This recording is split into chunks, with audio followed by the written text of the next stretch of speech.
oh shit, Doflamingo's a family man. But it's more so in like a Michael Myers type of way, like kill your family. He doesn't give a fuck about them at all. Well, actually he does, but very little bit. He'll switch on you. You know, it's about loyalty to him. Anyway, Doflamingo, he's prepared to scour the earth for that motherfucker Corazon.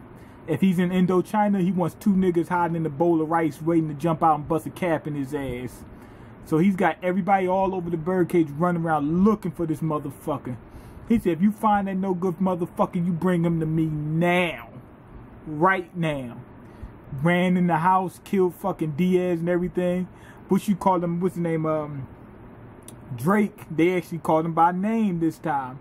Drake made it out the birdcage. He took off running from the first sign of trouble. So that's how he made it out. He barely made it out, but he made it out. Made it out alive. And they were asking for him because they needed his help. Because remember, he could turn into a fucking T-Rex. They said he was the strongest one, but he's the most cowardly out of all of them. I wonder if he's still that way now. I mean, we know that as of right now, he's able to get down if he needs to. But will he still run if the heat is on? Not saying, I mean, if it's overwhelming odds where there's no possible way you could win, that's not running, that's a retreat. But if it's like, let's say you're pretty evenly matched and you don't know whether you, and then you start running, that type of run, that's the coward running. The other one is a retreat. It's a clever retreat. It's survive to I can't beat you if I'm dead. Let's stay alive first, then let's get some training in or something. Then we can get back to that. Or let's figure out a new plan on how we're gonna do stuff. But I wonder if that's valid for now.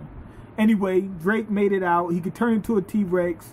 That's the reason why he was the strongest one in the crew. So turns out Diaz's crew can't be too strong because obviously they can't be that strong, and the people that they face aren't that strong because they can't even be dinosaurs. Which means that Sanji and Zoro surpassed everybody in that crew when they were back in Little Garden. That's what that tells you. Anyway, after that, they happened to find Corazon. And it was a wrap for his ass. He jumped out. He knew that he was going to get found. He said, hey, I'm dead. I'm dead. I'm fucking dead. He said, well, let me just try to save Law. Locked Law up and then had them running around the whole fucking birdcage looking for him as a decoy. Anyway, we get a little flashback and it turns out Treble manipulated Doflamingo and Virgo. When Doflamingo did that whole Conqueror's hockey thing, Treble seen it and he seen potential in Doflamingo. Now, as of right now, it still makes no sense why he would take in Virgo and Doflamingo, and Virgo and Doflamingo happen to be the same age. So he's manipulating kids. He wanted them to do to be evil. Doflamingo was mad at his father. He said, I gotta wait for you to get revenge. He gives this motherfucker a gun. Doflamingo had his father at gunpoint with his brother. He's holding his brother. He just blows his brain out right in front of the brother. Just bang. He said bang, pussy. And that was just it. He ain't have no problem doing it. So here's the question, and this is what gets interesting. Why'd he do that when he seen that they had Conqueror's hockey? And now we see that Treble's really behind everything, but Doflamingo's kind of behind everything. What I mean by that is this. Doflamingo is leading, but Treble set everything up. Why did he set everything up? In my opinion, and to be honest, I think it's not just opinion. I think this is a pretty solid, this theory is based on a solid foundation. He found out about the Void Century, the D's, or something. Some information he came across. And there are people with that information such as Rayleigh, Shanks possibly. Possibly. We don't know 100% sure, but more than likely. Buggy possibly knows. You know, so if Buggy knows, then shit, why can't Treble know something about this the Void Century or whatever? Because if he's seen somebody use Conqueror's hockey and he just takes him in and says, hey, you're going to be my new ruler or whatever, you're going to lead me with it. Why would you do that? Why would a grown man do that? He must know something. I think he was banking on Doflamingo being a certain person.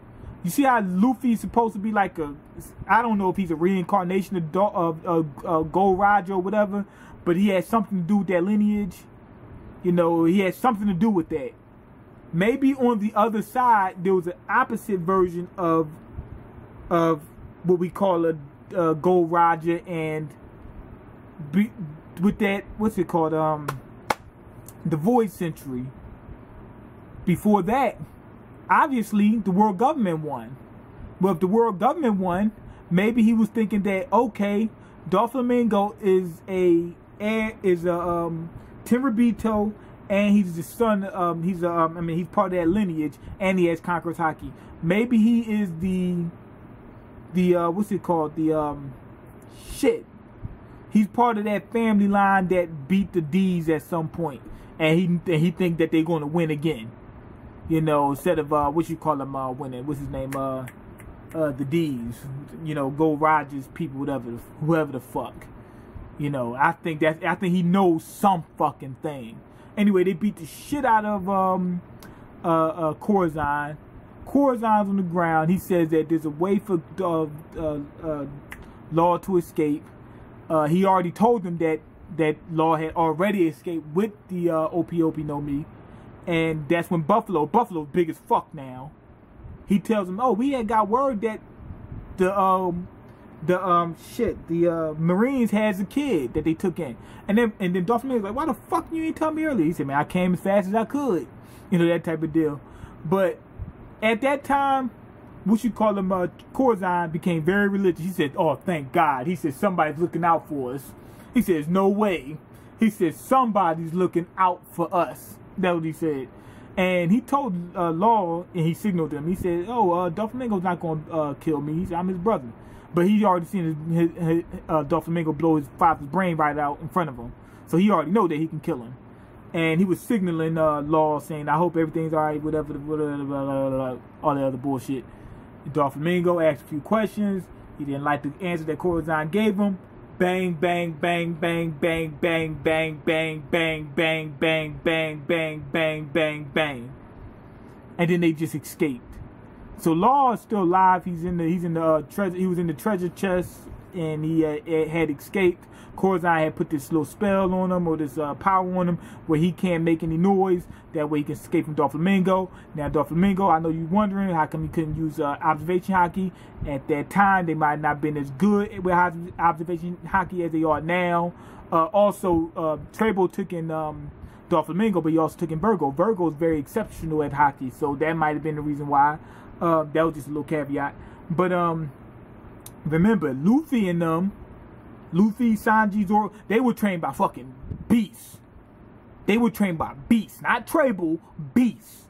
So obviously their haki is way farther advanced at their particular ages than it was for Doflamingo. They're beating Doflamingo in terms of speed, in terms of evolving they're evolving at a higher speed than Doflamingo was. Doflamingo had Trable. Come on, what the fuck you think gonna happen? So I mean, I'm not saying that it's completely logical, but it's within the realm of possibility that happened. Anyway, Corazon held on as much as he could to try to keep Law silent as long as he could for him to escape. And then at the end, Law started crying, which means that, or we start hearing him cry, which means that Corazon's dead because the power wore off. But he made it. Anyway, good episode. I'm gonna give it a 4. And that's pretty much it. I didn't explain pretty much every fucking thing, you know. It was a good episode. I enjoyed it. Got a lot of information out of it. Pretty much. Anyway, go ahead and leave your comments, like the video, and subscribe. Because I can't eat. I'm broke, nigga. I'm broke. And you got the power to change that. Peace.